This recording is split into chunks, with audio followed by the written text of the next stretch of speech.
Hi, I'm Kim and I'm with the Auto Builder. I'm here at the SEMA show with my friend Cameron. We're in the Westin Superwinch booth and we're here to reveal one of their newest products, and it's for this beautiful Cybertruck.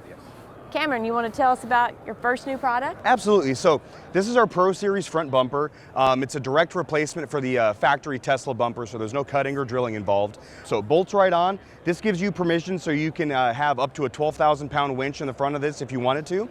You retain all your cameras. You go ahead and move it to the front of the bumper there, so it doesn't mess with any of the functionality or anything like that. It's made from a nice 10 gauge steel, so it's lightweight while still also being strong.